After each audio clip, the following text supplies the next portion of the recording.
O meu voto é declarado contra o Jorge Messias. É um presidente que fala sempre que defende as mulheres, né? Teve a oportunidade de indicar 3 membros do Supremo Tribunal Federal, não indicou nenhuma mulher, indicou 3 homens. Alguém que na campanha dizia que não ia botar seus amigos aqui no Supremo, o que ele fez foi só isso.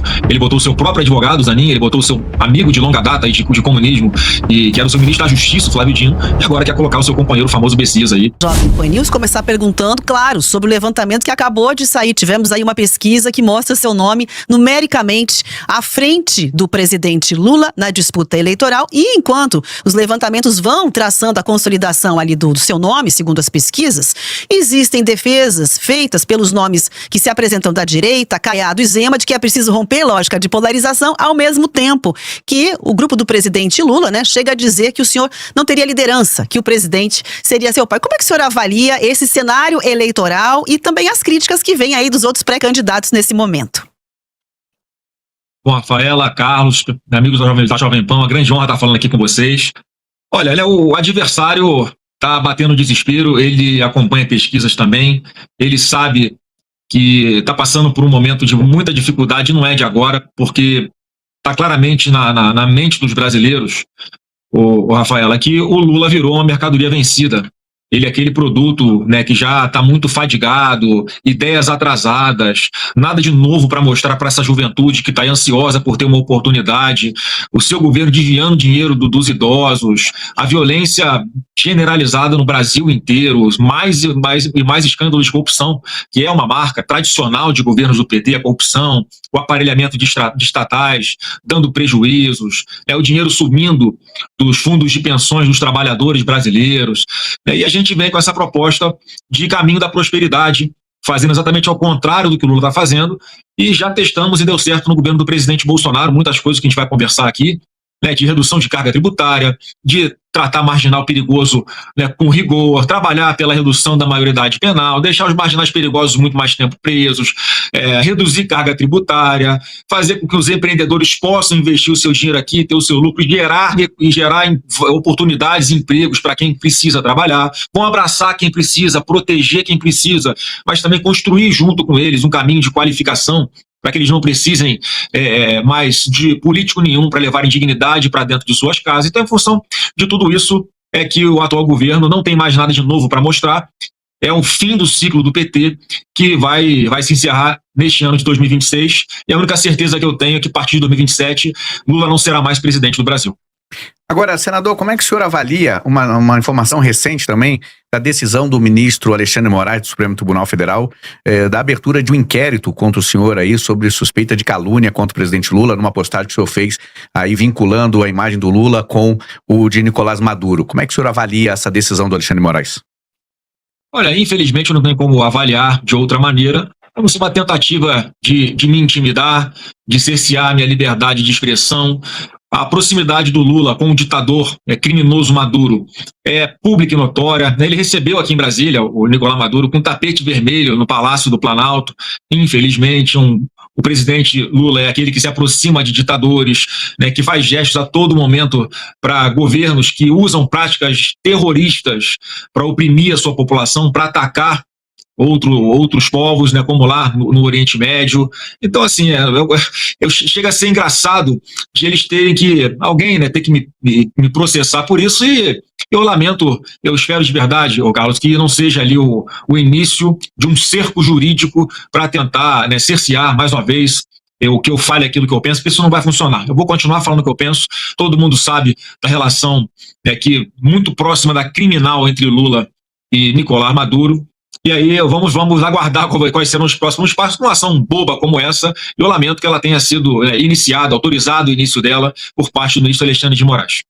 Senador, falando um pouco sobre as conjunturas e alianças aí das eleições, né? O senhor mencionou ter certeza de que a direita, com a sua candidatura, vai vencer as eleições desse ano.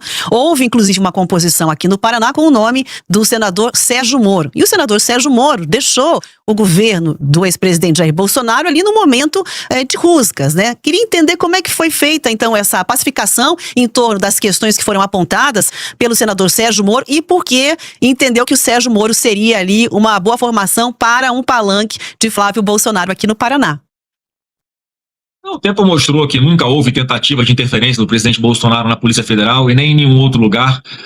né? Então, assim, né, naquele momento, né, foi uma saída complicada do Moro, do governo do presidente Bolsonaro, mas o tempo passa, a gente amadurece, olha para frente e entende da necessidade de união, de unidade, em prol de um objetivo muito maior, que é libertar o nosso país.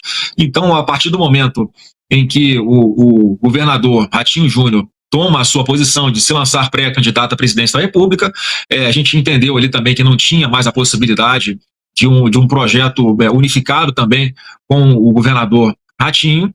O Moro é colega meu aqui de Senado Federal, é uma pessoa que defende os mesmos princípios que nós, há um alinhamento programático, né, inclusive veio para o nosso partido.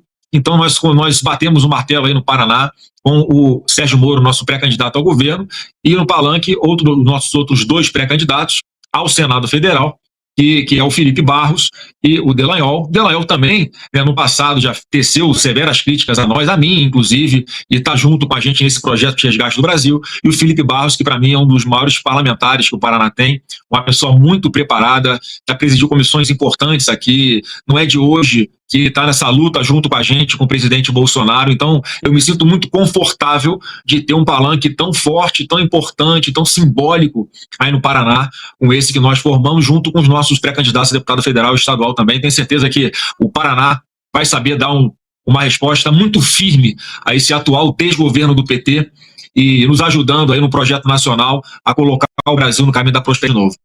Mas ainda sobre o cenário Paraná, eu preciso dizer o seguinte, tem nomes aqui, senador, que são parte do PSD e que já disseram publicamente, inclusive aqui na Jovem Pan, que tem o desejo de apoiar o seu nome. É o caso da Cristina Grêmio, que se filiou aí ao PSD, ainda estudam se será a vice na composição de Ratinho, se vai sair como pré-candidata ao Senado, e mesmo o pré-candidato ao governo do Paraná, que foi indicado pelo governador, chegou a dizer para essa bancada que poderia ter a liberdade de defender um apoio Flávio sim, Moro não. Como é que o senhor vê esse movimento de lideranças aqui da região do PSD querendo aderir à sua candidatura?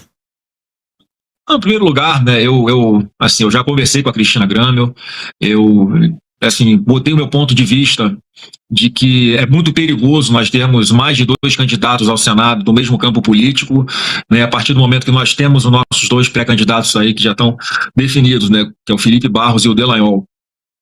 Ela mantendo a candidatura dela ao Senado, isso pode colocar em risco que o Paraná acabe colocando um senador da esquerda, elegendo um senador da esquerda, se houver essa divisão, né? Então, mais uma vez, se puder fazer um apelo público aqui, que haja esse bom senso, e apoio não se nega, né, o Rafaela. Eu, como pré-candidato à presidência da República, eu estou fazendo as alianças que são ali, que eu acho que são importantes, que são programáticas, ou aquelas que são alianças estratégicas, como eu chamo. Então, obviamente, em vários estados tem a possibilidade de 2 até 3 pré-candidatos ao governo anunciarem o voto em Flávio Bolsonaro lá nas eleições, o que para mim, obviamente, é muito positivo, e eu sou grato e eu espero que exista esse problema bom para mim em vários locais, né? Mas o nosso pré-candidato a governador no Paraná é o Sérgio Moro. Agora, senador Flávio Bolsonaro, o senhor, a gente tem aqui um cenário de expectativa com relação à sua vice, né? Tem aí o nome da senadora Tereza Cristina, por exemplo, sendo ventilado. Isso, claro, traria aí a federação, né? Com muita capilaridade no estado. E nós temos também o Romeu Zema, que existe essa conversa do senhor, até recentemente publicaram ele convidando o senhor ali para ser vice dele, uma certa cômica ali, né? Numa cena cômica. Pois é, será? Isso. Então, explica pra gente como é que tá essa aliança. Olha, de verdade, eu fico feliz de ter tantas alternativas viáveis, nomes bons, preparados, bem avaliados, que em algum momento podem abrir mão de estarem em um determinado projeto para virem caminhar conosco no nosso projeto. Mas não tem decisão de nada ainda sobre isso, Carlos, de verdade. A questão de vice se resolve bem mais lá para frente, acredito que lá para junho, julho, próximas às convenções, que a gente enxergue, mas não tem decisão sobre vice, assim também como não tem anúncio de nada com relação a nomes para ministérios, também eu acho que está muito longe, faltam mais de 5 meses para as eleições, e agora o momento de juntar, mostrar ali alguns pilares do que a gente pensa de reconstrução do nosso país, é uma pauta programática que vai começar a aparecer mais agora daqui até as eleições, e lá no final, quando a gente tiver já algo bem solidificado de qual vai ser a estrutura de governo que nós vamos, e qual é a linha que nós vamos seguir em cada área exatamente, é que a gente busca os perfis das pessoas que vão botar adiante, transformar em realidade tudo aquilo que a gente está planejando para o Brasil. Senador, falando aqui sobre a questão exatamente desse desenho de candidatura, por muitas vezes já o presidente do seu partido chegou a falar, né, no que ele apontou que teriam sido erros estratégicos para 2022. Questão de uma mulher, por exemplo, colocada ali como nome de vice, né? Algumas decisões que foram tomadas pelo ex-presidente Jair Bolsonaro. Nesse caso, o que o senhor pretende ajustar? A gente já vê eu vou chamar aqui de moderação de discurso, porque vem sendo tratada dessa maneira, mas tratam ali o Flávio como Bolsonaro vacinado. Como é que o senhor vê essa construção, até pela união da direita, né, em prol desse projeto? O que vai mudar da candidatura e da gestão do ex-presidente Jair Bolsonaro, caso eleito? Rafael, o que vai mudar é que o candidato agora é Flávio Bolsonaro. O candidato lá atrás era Jair Messias Bolsonaro. E eu sempre digo, Rafael, que todo mundo que tentou ser igual ao Bolsonaro não acabou bem. Porque ele é um cara inigualável, ele é um cara diferenciado. Eu não vou ficar aqui tentando imitá-lo, que eu não vou conseguir chegar aos pés dele, né? Como é que o filho do Pelé vai querer se comparar ao Pelé, né? Então, assim, eu tenho outra personalidade, eu tenho um CPF diferente, mas eu sou Bolsonaro, tá no meu sangue, e eu acho que isso faz com que grande parte dos brasileiros já saibam qual é a minha linha de atuação, o que é que eu defendo. Eu estou há 23 anos na vida pública, eu comecei muito novo na política, com 21 anos de idade, eu sou advogado, empresário, sou pai de 2 meninas maravilhosas. Então, assim, eu tenho uma história de vida que é muito par e passo ali junto com o presidente Bolsonaro, mas eu não estou aqui interpretando personagem nenhum, moldado por marqueteiro. Eu sou assim, eu falo desse jeito, eu sempre fui uma pessoa, né, mais de conversar, uma pessoa mais ponderada, centrada, estão usando essa expressão, né, eu sou um Bolsonaro vacinado, porque de fato eu tomei a vacina que o presidente Bolsonaro comprou para todos os brasileiros, quem quis tomar, tomou. Então você vê que não tem imposição dentro de casa, né, se o filho, ele disponibilizou a vacina para o povo brasileiro. E era a opção de cada um tomar ou não tomar.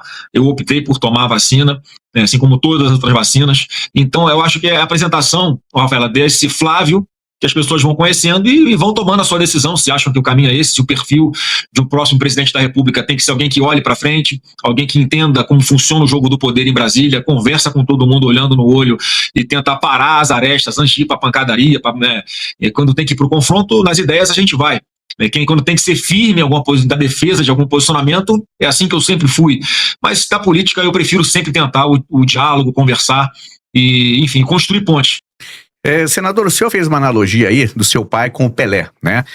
E aí, entrando nesse gancho, em 2022, ele, então, presidente da República, tentou a reeleição e foi derrotado pelo presidente Lula. Por que o senhor acha que agora, 2026, o eleitor vai votar em Flávio Bolsonaro, sendo que ele, ou a maioria, não votou no Pelé, no Jair Bolsonaro? É porque é a conjuntura, né? Cada eleição é um cenário diferente, é uma estratégia diferente. E, enfim, acho que nós atravessamos a maior crise humanitária da nossa história, enquanto vivos, que foi a pandemia, algo novo para todo mundo, que não existia remédio, não existia vacina. Nós pegamos toda a consequência dessa guerra da Rússia com a Ucrânia, que dura até hoje, mas na época do presidente Bolsonaro, o barril do petróleo chegou a bater $140. Nós pegamos a maior crise hídrica dos últimos 92 anos, quer dizer, isso tudo dentro de um mandato. E ainda assim, o Brasil chegou ali no final de 2021 a ter um PIB maior do que o da China, a ter uma inflação menor que a dos Estados Unidos. Então, assim, isso tudo, na hora de pesar, eu acho que muita gente, ao invés de olhar o resultado, acabou acreditando muito em narrativas que desqualificavam o trabalho do presidente Bolsonaro, e agora a gente vai ter a oportunidade de comparar de novo. Você está feliz com a forma que você vive hoje? Você consegue andar na rua com segurança? Você tem uma creche para deixar sua filha e conseguir trabalhar em paz? Tá cara a carne, tá caro o arroz, o feijão, você está tendo que parcelar o ovo, o arroz, o feijão no cartão de crédito, porque a conta você não consegue pagar ela toda no final do mês. Então, acho que em função disso tudo, é que eu acredito que esse ano é o fim do ciclo do PT, porque ele é representado hoje pelo Lula, uma pessoa com ideias ultrapassadas, uma pessoa que parou no tempo, alguém que não usa nem telefone celular, alguém que acha que inteligência artificial só serve para manipular foto e vídeo nas redes sociais. Quer dizer, não tem a noção de que o mundo avançou e o Brasil está, nesse momento, tendo uma grande oportunidade de ser o país que possa ser pioneiro na atração de data centers, na atração de investimentos em tecnologia, e o avanço da sociedade vai estar muito rápido nos próximos anos. Então ele parou no tempo, ele não está em condições de acompanhar essa dinâmica do mundo real. Hoje em dia, eu acredito que é isso que eu vou mostrar. Então, na sua avaliação, falando aí em mudanças, né, e ajustes, o que é que deveria mudar entre a relação do presidente da República com o Congresso e também em relação ao Supremo Tribunal Federal daqui para frente? Olha, eu acho que as instituições elas têm que voltar para dentro das suas caixinhas. A expressão é essa mesmo, reta e transparente, porque quando começa a ter canetadas, decisões, interferências de um poder no outro, quando um juiz para de falar dentro do processo e começa a falar fora do processo sobre coisas que não lhe cabem, enfim, é uma confusão de papéis hoje. É juiz achando que é político querendo entender mais do que juiz e tomar parte nas decisões. Então, acho que a gente tem uma linha de corte que jamais deveria, essa linha, né, que jamais deveria ter sido ultrapassada, que chama-se Constituição Federal. As instituições têm que voltar a cumprir a Constituição, a lei tem que voltar a valer para todos. E o que a gente viu com o que o Lula potencializou no seu governo foi usar a máquina pública para perseguir adversários políticos, né? Foi isso que ele fez com o presidente Bolsonaro, com a aquiescência de alguns poucos do judiciário, foi isso que ele fez com diversos parlamentares de direita. Então a gente tem que parar com isso, a gente tem que olhar para frente. Não pode sentar na cadeira de presidente da República e usar a sua caneta para fazer o mal, que é o que ele está fazendo todos os dias. Ele tem um discurso bonitinho, fofinho, né? Nem tanto mais, porque quer conhecer um comunista, deixa ele falar, né? Então o Lula está falando aí, está sendo meu camisa 10, está sendo maravilhoso. Que ele continue falando bastante, mostrando de verdade quem ele é, o que ele pensa. Né? Porque... Senador, qual que é a perspectiva do senhor sobre a votação do veto do presidente Lula aí com relação ao projeto da dosimetria? E se o senhor for presidente, o senhor vai dar a anistia aos condenados no 8 de janeiro e, consequentemente, ao seu pai? Olha, essa dosimetria é algo que foi imposto a nós, né, de forma obrigatória e sem nenhuma opção, porque nós sempre defendemos a anistia, que é uma atribuição exclusiva, uma competência exclusiva do Congresso Nacional. Não tem absolutamente nada de inconstitucional em considerar anistia, mas nós vimos aqui a pressão que o relator desse projeto da dosimetria sofreu por parte, nós sabemos de quem no poder judiciário, e foi uma redação muito ruim, mas é a que tinha. Vamos lá, vamos abraçar, porque essa redação ela não resolve a vida de ninguém, ela não faz justiça com ninguém, ela apenas tem a possibilidade de colocar praticamente todo mundo, tirar todo mundo que ainda porventura esteja numa penitenciária, numa cela, para pelo menos ir para sua casa e voltar a conviver com a sua família, exceto o presidente Jair Messias Bolsonaro. E ele falou pra gente, tudo bem, aceita a anistia, eu sei que não vai me atingir, mas eu vou ficar mais tranquilo aqui, sabendo que centenas de pessoas que estão tão injustiçadas quanto eu vão poder voltar a conviver com as suas famílias. Então ele deu o ok para que nós avançássemos com essa dosimetria. Eu não tenho nenhuma dúvida que esse veto do Lula a esse projeto da dosimetria ele vai ser derrubado e vai entrar em vigor essa lei ainda agora. A sessão está marcada, se não me engano, para o dia 29 de abril. Então logo ali no dia 30 de abril já há condições dessa lei entrar em vigor. E aí vamos continuar, obviamente, batalhando, completando a sua pergunta, Carlos, continuar batalhando para anistia ou justiça total, seja o nome que queiram dar, certamente essa página triste da nossa história tem que ser virada. Falando ainda sobre essa questão da votação, a gente tem ali colada a dosimetria a história do Jorge Messias. Então, vou perguntar ao senhor a avaliação da indicação do nome de Messias para a composição do Supremo Tribunal Federal. Eu vou aproveitar aqui um combo e emendar uma pergunta na outra, além da avaliação de Messias, se o senhor já foi procurado e qual é a visão que tem, também sobre o comportamento e as decisões do Supremo Tribunal Federal em relação ao caso Master, né, que dizem pode ter também aí abalos no cenário eleitoral. Então, queria entender a visão sobre os dois temas. Não, o meu voto é declarado contra o Jorge Messias. É um presidente que fala sempre que defende as mulheres, né? Teve a oportunidade de indicar 3 membros do Supremo Tribunal Federal, não indicou nenhuma mulher, indicou 3 homens. Alguém que na campanha dizia que não ia botar seus amigos aqui no Supremo, e o que ele fez foi só isso. Ele botou o seu próprio advogado, Zanin, ele botou o seu amigo de longa data de comunismo, e que era o seu ministro da Justiça, o Flávio Dino, e agora quer colocar o seu companheiro, o famoso Messias aí, lá de trás, também no Supremo. Então, pessoas que são ali, obviamente, próximas demais dele, que estão sendo colocadas ali por causa dessa proximidade, e eu não vou dar o meu voto para colaborar com isso é público e notório. Com relação ao caso do Banco Master, mais um escândalo de corrupção ocorrido dentro do governo Lula, que provocou essa boca rota toda, essa preocupação toda no sistema financeiro, que atingiu tantas pessoas e mostrou as entranhas de como funciona o poder em Brasília, e tem tentáculos em tudo quanto é lugar, mas, mais uma vez, você não encontra o nome de Bolsonaro em nenhuma lista dessa, em nada que possa ter algum envolvimento com o Banco Master, e eu espero, né, que o Poder Judiciário leve a sério as investigações, aprofunde cada vez mais e possa alcançar todos que tenham a responsabilidade. E como é que o senhor avalia essa questão desse indício de envolvimento de ministro do Supremo Tribunal Federal? Como é que o senhor vê isso? Eu acho que ninguém está acima da lei, né? Se tem um contrato desse com a esposa de um ministro de 129 milhões de reais, e eu sou advogado também, nunca vi nada igual, é injustificável, não para de pé de jeito nenhum, nenhuma prestação de serviço que pague esse preço, né? Mas em função do equilíbrio de forças aqui entre os poderes, a gente percebe que é uma tendência à manutenção da impunidade. Senador, eu queria voltar rapidamente, sei que a gente já está aqui correndo com a nossa entrevista, perto do encerramento, mas acho que é importante falar sobre o campo político, porque o senhor falou bastante na questão de oposição entre direita e esquerda, entre o PL e o PT, mas dentro do PL e da direita, nós já assistimos aí alguns episódios onde o senhor atuou ali como uma espécie de bombeiro, né? Teve faísca, troca ali de acusação, briga mais recente incluindo aí Eduardo Bolsonaro e Nicolas Ferreira. Como é que o senhor avalia esse clima dentro da direita e será que vai ser possível encontrar essa pacificação ou, na sua avaliação, é provável que a gente veja mais episódios aí de desentendimentos, incluindo familiares do senhor? Eu acho que todo mundo ali que em algum momento se excede é tentando acertar. Acho que agora a poeira já baixou mais um pouquinho, eu espero que não aconteça de novo, mas é verdade, é uma percepção, Rafaela, do Eduardo lá de fora, que ele tem ali, ele olha para o cenário, ele enxerga muito claramente a importância que tem as eleições desse ano, e ele acompanhou de perto todo o processo que me levou aí até eu ser lançado como pré-candidato à presidência da República. Ele tem a consciência de que não é fácil, que precisa da ajuda de todo mundo, e incomodava ele um pouco a demora de algumas pessoas a entrarem mais de cabeça, mais ostensivamente nessa pré-campanha. E eu sempre conversei com ele, Eduardo.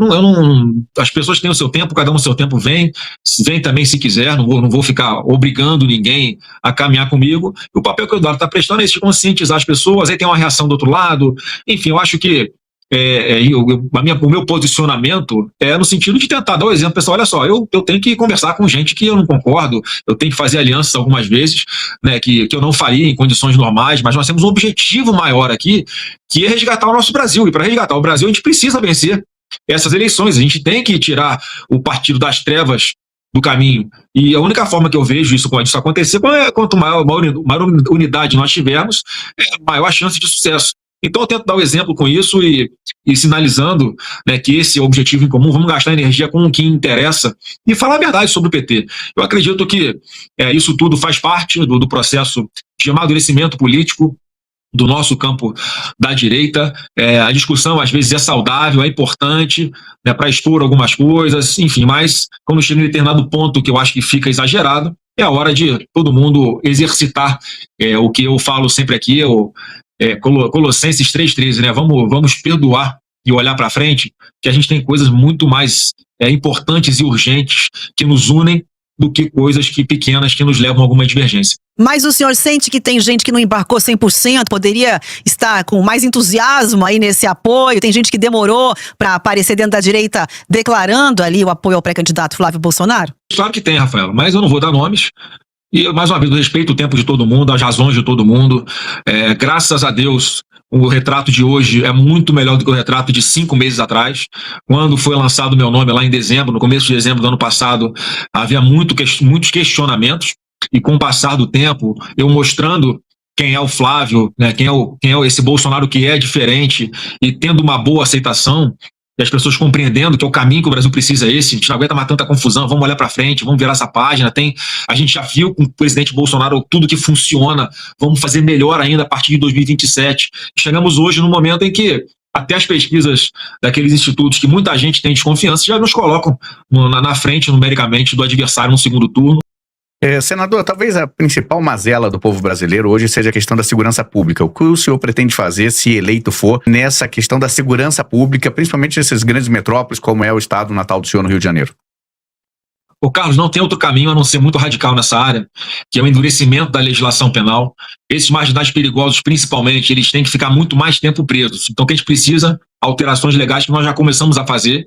Recentemente aprovamos aqui uma lei que entrou em vigor, que ela cria ali alguns tipos penais importantes, que pode chegar a colocar atrás das grades um chefe de uma facção criminosa com 80 anos de cadeia, por exemplo, como mudamos os critérios ali com relação aos benefícios, aquela progressão de regime, livramento condicional, que muitos presos perigosos acabavam tendo acesso, cumprindo uma parcela pequena da pena. A gente mudou isso, a parcela da pena chega a 95% que ele tem que cumprir para poder ter direito a algum benefício. Mudamos ali a possibilidade da audiência de custódia, se essa porta giratória em que o marginal é preso às vezes 2 vezes no mesmo dia pelo policial e ele sai de novo pela porta da frente, isso não vai mais acontecer. Temos que construir muitos presídios. Foi assim que eu já vi acontecer na realidade em El Salvador, lá com o presidente Bukele.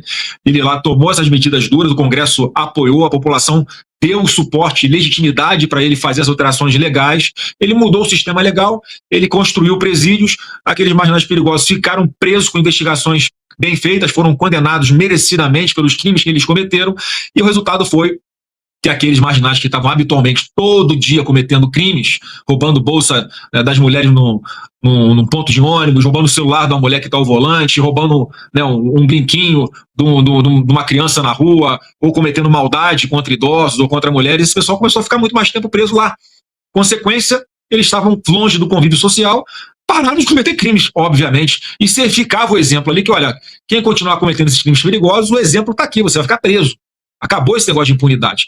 Então é dessa forma que a gente tem que avançar. A tecnologia pode ser um grande aliado nosso para também combater essa questão da impunidade, né, com inteligência artificial, com o cruzamento dos bancos de dados, com o melhor controle das nossas fronteiras, com cooperação em inteligência e informações com outros países, como está fazendo aqui a Argentina, Estados Unidos, Israel. Quer dizer, tudo, quando há boa vontade, é possível resolver esse problema. E eu tenho certeza que eu tenho ali um caminho, que é esse caminho que eu estou explicando para vocês, que vai resultar numa melhoria significativa da segurança pública em todo o Brasil. Agora tem que dar o exemplo, tem que ter a vontade. Não dá para ter um presidente da República que fala que traficante é vítima de usuário. A mentalidade dele é essa, não foi um erro de fala dele. Alguém que acha que não tem problema nenhum roubar só para tomar uma cervejinha. Só que ele não entende que a diferença de roubar um celular para tomar uma cervejinha pode custar a vida de alguém, porque a gente cansa de ver exemplos, infelizmente, circulando nas redes sociais, alguém que está andando de bicicleta, chega um cara armado para tomar o celular dele, o cara dá o celular e ainda assim toma um tiro na cara. Esse tipo de marginal que a gente vai ficar passando a mão na cabeça não pode de jeito nenhum. Bom, estamos chegando aqui ao final da nossa conversa. Senador, tem 1 minuto para conversar aqui com os paranaenses. Eu agradeço aí a Jovem Pan pelo espaço. É sempre bom bater um papo com vocês, tratar de todos os assuntos aqui e mostrar que o Brasil tem jeito sim. A gente não vai desistir do nosso país de jeito nenhum. Eu quero aqui fazer um governo ainda melhor, com pessoas ainda mais qualificadas do que fez o presidente Bolsonaro. Ele mostrou que com liderança, com competência, com honestidade, você consegue construir um Brasil melhor. E, se Deus quiser, a gente vai conseguir mostrar esse caminho da prosperidade para os brasileiros que querem olhar para frente e querem que o Brasil chegue a ser um país de primeiro mundo, porque nós temos condições de fazer isso. A gente não pode continuar se apequenando e, obviamente, nós vamos honrar essas pessoas que foram perseguidas aqui do 8 de janeiro, a exemplo do presidente Jair Messias Bolsonaro. E aí peço a Deus aí que a gente consiga vencer essas eleições, conseguir aprovar a legislação para que ele suba junto com centenas de outros perseguidos políticos, que ele suba uma rampa junto comigo aqui em Brasília em janeiro de 2027. Muito obrigada pela entrevista, foi um prazer ouvi-lo, até uma próxima oportunidade. Você viu? Obrigada. Um abraço, obrigado.